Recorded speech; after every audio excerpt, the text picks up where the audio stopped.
नमस्कार दोस्तों, नमस्कार छत्तीसगढ़। आज मैं आपसे बात करने वाला हूं कल सुबह रिलीज होने वाली एक फिल्म लोक परलोक के बारे में। जी हाँ, धनेश साहू और आराधना साहू की फिल्म थी और माननीय अशोक तिवारी जी हमारे बड़े भाई उसमें निर्माता हैं।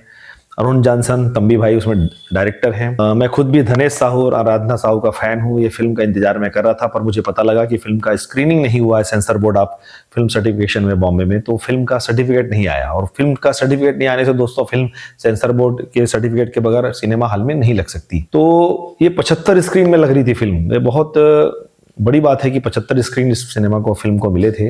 ठीक यही घटना जो है 24 अप्रैल को भुइयां फिल्म के साथ भी हुई थी, क्योंकि 20 अप्रैल को हमें पता लगा कि फिल्म अभी तक देखी ही नहीं इस सेंसर बोर्ड ने, और हम तैयारी पे तैयारी करे जा रहे थे। मैं कहना चाहता हूं दोस्तों कि इसमें गलती किसकी है, सिनेमा मालिक की, डिस्ट्रीब्यूटर की, निर्माता की या सेंसर बोर्ड की? तो बहुत सारी चीजों पे मैं आगे चर्चा करूंगा, लेकिन आज सिर्फ इस मंच के माध्यम से मैं बोलना चाह रहा हूं कि कोई इंसान इतना मेहनत करता है, फिल्म के लिए पैसे खर्च करता है, सपने संजोता है, तैयारियां करता है, बहुत सारे प्रोसीजर हैं। इतने सारे प्रोसीजर हैं फिल्म को रिलीज करने की। उतने प्रोसीजर तो बैंक से लोन लेने के लिए भी नहीं होते दोस्तों, जितना फिल्म को लगाने के लिए प्रोसीजर होता है वो सब प्रोड्यूसर को करना पड़ता है। ऐसी स्थिति में यदि फिल्म किसी तारीख को नहीं आती या दूसरी तारीख को आती है, तो आप लोगों का भी फर्ज बनता है कि उस प्रोड्यूसर का साथ दें, उस फिल्म को देखें और उस फिल्म को हिट करें, उसको सफल करें। और फिल्म कोई हिट या फ्लॉप फिल्म बनाता नहीं है, दर्शक ही तय करते हैं कि फिल्म हिट है या फ्लॉप है। अगर दर्शक अच्छे रहेंगे, फिल्म को अच्छा देखेंगे, फिल्म में मजा आएगा, एंटरटेनमेंट होगा, तो फिल्म अपने आप हिट हो जाती है। और ये फिल्म मुझे लग रहा था कि ये फिल्म इस साल की बड़ी हिट साबित होगी, क्योंकि इसके फिल्म के मैंने कहानी सुन रखी थी, पोस्टर भी देखे हैं। खैर, इस मन से दोस्तों मैं आदरणीय यशस्वी प्रधानमंत्री माननीय नरेंद्र मोदी जी से, छत्तीसगढ़ के यशस्वी मुख्यमंत्री आदरणीय विष्णुदेव साय जी से, अरुण साहू जी उप मुख्यमंत्री जी से और विजय शर्मा जी उप मुख्यमंत्री जी से आग्रह करना चाहूंगा। माननीय बृजमोहन अग्रवाल जी से, हमारे सांसद जो हैं हमारे रायपुर के, उन सब से मैं प्रार्थना करना चाहूंगा कि अभी तत्काल हमें उतनी आवश्यकता फिल्म सिटी की नहीं है, उतनी आवश्यकता हमें कोई सुविधाओं की नहीं है, जितनी सबसे बड़ी आवश्यकता हमें central board of film certification के रीजनल ऑफिस की है। तो हमें सेंसर बोर्ड का एक ऑफिस जो है, रीजनल ऑफिस, जहां पर हम छत्तीसगढ़ के जो प्रोड्यूसर हैं अपनी फिल्म को ले जाकर वहां दिखाकर अपना सर्टिफिकेशन करवा सकें। सेंसर बोर्ड का एक रीजनल ऑफिस हमें चाहिए। इस चीज की मांग करता हूं, इस चीज के लिए मैं प्रार्थना करता हूं कि जल्द से जल्द इस बार आप लोग अपना जो कृपा दृष्टि डालें, क्योंकि ये छत्तीसगढ़ के फिल्म इंडस्ट्री के विकास के लिए, यहाँ के कलाकारों के लिए, यहाँ के कला के भविष्य के लिए बहुत आवश्यक है। और साथ ही साथ मैं आप सबको भी बोलना चाहता हूं कि रीजनल फिल्म आजकल जो है, आजकल 1 करोड़ को टच कर जाती है, बहुत पैसा लगता है। हालांकि इस फिल्म के निर्माण से बहुत सारे लोगों का पेट पलता है, घर पलता है, इसीलिए एक फिल्म चले ना चले, फिल्में बनती हैं, क्योंकि उससे कई लोगों का घर चलता है और फिल्में बनती रहनी चाहिए। किसी के कहने पे या किसी के बहकावे में आके फिल्म नहीं बनाना है, फिल्म नहीं बनाना चाहिए, इस बातों पे ज्यादा ध्यान नहीं देना चाहिए। जिनको फिल्म बनाना है खुशी से बनाए, सोच समझ कर बनाए और अच्छे डायरेक्टर के साथ बनाए, क्योंकि बहुत सारे लोग डायरेक्टर जो हैं उनको इस बात का सेंस नहीं कि फिल्म को कैसे बनाना है, कैसे चीजों को दिखाना है, दर्शकों को कैसे रिझाना है। तो इस बारे में हम आगे चर्चा करेंगे। फिलहाल तो मैं लोक परलोक की टीम के साथ में हूँ। पूरी लोक परलोक की टीम को मैं शुभकामनाएं देता हूं और कहता हूं कि धीरज रखें, धैर्य रखें, जो मेहनत का फल है वो जरूर मिलता है। कुछ भी घटनाएं घटती हैं हमारे साथ, उससे हाथ से आदमी छीन सकता है, चीजें जा सकती हैं, लेकिन किस्मत का मिलकर रहता है। दोस्तों, इस फिल्म को मेरी बहुत सारी शुभकामनाएं हैं और आप सबसे भी आग्रह है कि जब भी फिल्म लगे, चाहे वो भुइयां लगे, चाहे वो लोक परलोक लगे, उस फिल्म को आप लोग देखने आइए, क्योंकि उस फिल्म के पीछे बहुत बड़ी मेहनत होती है, बहुत सारा धन लगता है और बहुत सारी कोशिशें होती है। अगर लगभग इस तरह की जो फिल्में आती है तो सेंसर बोर्ड की देरी की वजह से फिल्म टाइम पर लग नहीं पाती है। पिछले 1 साल में ज्यादा घटनाएं हुई, क्योंकि सेंसर बोर्ड के नियम बदल गए हैं। अब उसमें एडीसीसी का एक रूल आ गया है, मतलब एडीसीसी का मतलब हो गया है आपको जो भी ऑडियो डिस्क्रिप्शन देना है, और सीसी का मतलब है क्लोज कैप्शंस देना है, मतलब उसमें सबटाइटल्स आएगा। जो हमारे मूक बधिर साथी हैं उनके लिए फिल्म की सुविधाएं, देखने की समझने की सुविधाओं के लिए सेंसर बोर्ड ने नियम बनाए हैं। खैर, उसका स्वागत है। लेकिन क्या प्रोड्यूसर को ये चीज पता होती है? मेरी बीच में माननीय सेंसर बोर्ड के चेयरमैन साहब से बात हुई थी, तो उन्होंने यही कहा था कि प्रोड्यूसर जो है, निर्माता, उसको स्वयं अपनी फिल्म को सेंसर कराने के लिए सेंसर बोर्ड के ऑफिस में आना चाहिए। दूसरी गलती बता रहा हूं दोस्तों, मेरे छत्तीसगढ़ के जितने भी साथी हैं जो फिल्म बनाते हैं, उन सबको भी बताना चाह रहा हूं। किसी को बुरा लगेगा, किसी को अच्छा लगेगा, किसी को समझ में आएगी बात। जो निर्माता होता है उसे कभी भी फिल्म को अपनी सेंसर कराने के लिए दलालों की सहायता नहीं लेनी चाहिए। इस बात के बारे में मुझे आदरणीय सीओ साहब सेंसर बोर्ड ने मुझे कहा था कि दलालों का सहारा ना ले, एजेंट्स का सहारा ना ले, फिल्म को खुद जाकर खड़े होकर उसकी स्क्रीनिंग कराएं। बहुत छोटा सा उसका एक प्रक्रिया है, उस प्रक्रिया को पालन करते रहना बहुत आवश्यक है।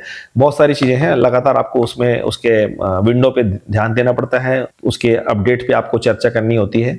लेकिन जब तक प्रोड्यूसर, जब तक निर्माता खुद जाकर खड़े होकर फिल्म को सेंसर बोर्ड के ऑफिस में जमा नहीं करेगा, फिल्म के बारे में खुद से जुटेगा नहीं, तब तक मुझे लगता है कि ऐसा ही होता रहेगा। यही घटना मेरे साथ हुई। मुझे कहा गया कि हम फिल्म का सेंसर बोर्ड करवा, सेंसर सर्टिफिकेट आपको दे देंगे, आप इतना पैसा दे दीजिए, फिल्म को हम भेज देंगे, एजेंट हमारा सारा काम देख लेगा। हुआ क्या, एजेंट बेवकूफ बनाता रहा, एजेंट के बस की बात थी ही नहीं। और एजेंट को क्या है, उसको तो अपने कमीशन से मतलब है, और एजेंट तक फिल्म जाती है, उसके बीच में 4 लोगों को कमीशन मिलता है। तो ये घटना के पीछे सबसे बड़ा जो मुझे कारण नजर आ रहा है, वो सबसे बड़ा कारण है एजेंट का माध्यम। यदि हम एजेंट का इस्तेमाल करते रहेंगे आगे भी, तो यही होगा जो कि भुइयां के साथ हुआ है, जो कि लोक परलोक के साथ में हुआ है। तो इसमें सचेत होने की भी आवश्यकता है आगे।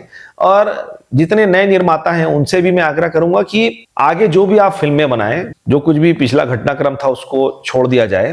तो फिल्में बनती रहनी चाहिए। फिल्म बनाइए, बुद्धिमान डायरेक्टर के साथ बनाइए, क्रिएटिव डायरेक्टर के साथ बनाइए, और किसी के भी कहने में भी आके एकदम से 2 करोड़ की फिल्म मत बनाइए, 4 करोड़ की फिल्म मत बनाइए। रीजनल सिनेमा का एक लिमिट होना चाहिए कि भाई 50 लाख तक की फिल्म बननी चाहिए। 50-60 लाख से ज्यादा का बजट लगाने का कोई मतलब नहीं है, क्योंकि फिल्मों को उतने थिएटर नहीं मिलते हैं, समय नहीं मिलता है। सारा खेल जो है शुक्रवार शनिवार इतवार को खत्म हो जाता है, सोमवार को भीड़ नहीं आई तो काम खत्म। इसलिए क्या होता है, बड़े से बड़े स्टार, आज फिल्म कितने भी बड़े स्टार की हो, नहीं चल रही है।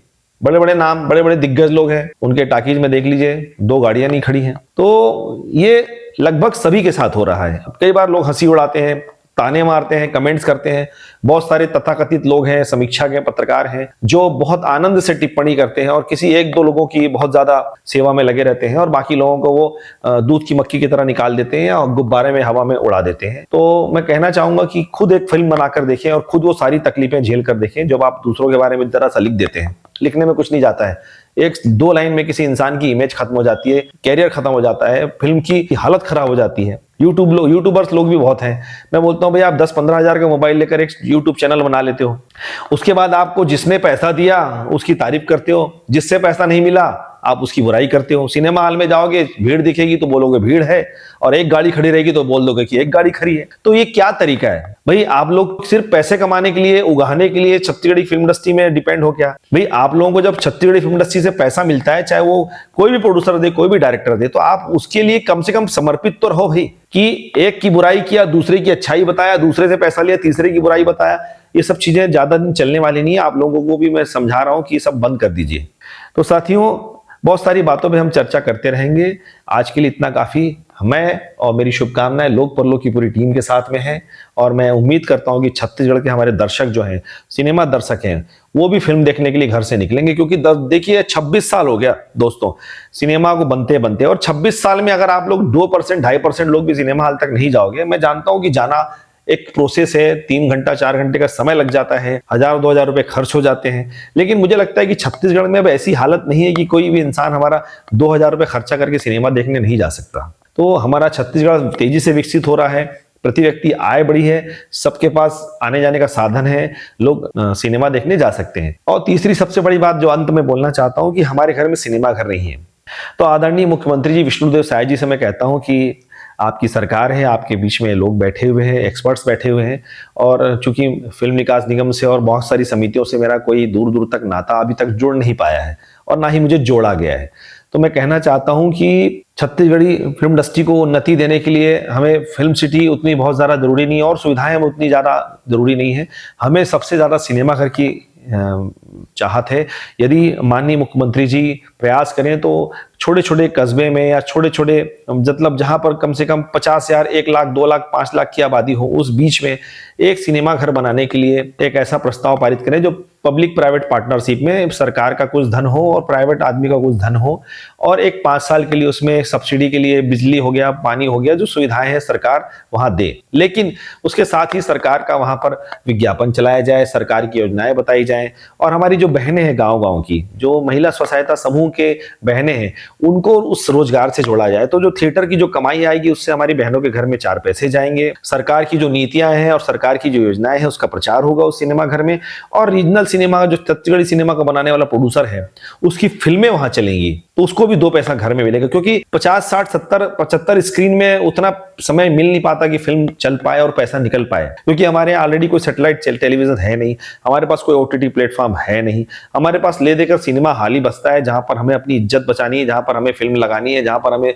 साबित करना होता है कि भाई हमने फिल्म बनाई तो लगाई, और पब्लिक नहीं आने से सारा खेल खत्म हो जाता है। और ऊपर से अगर तारीख घोषित हो जाए और उस तारीख में फिल्म रिलीज ना हो तो बहुत बुरी स्थिति होती है। तो मैं समझता हूँ समूचे मुद्दे पर हमारी फिल्म इंडस्ट्री को भी चिंतन मनन मंथन करना चाहिए, और सारे स्वार्थ, राजनीति और वैमनस्य और ईर्ष्या और शत्रुता से परे हटकर इस बारे में सोचना चाहिए, क्योंकि अगला नंबर आपका भी हो सकता है। जय जोहार, जय छत्तीसगढ़।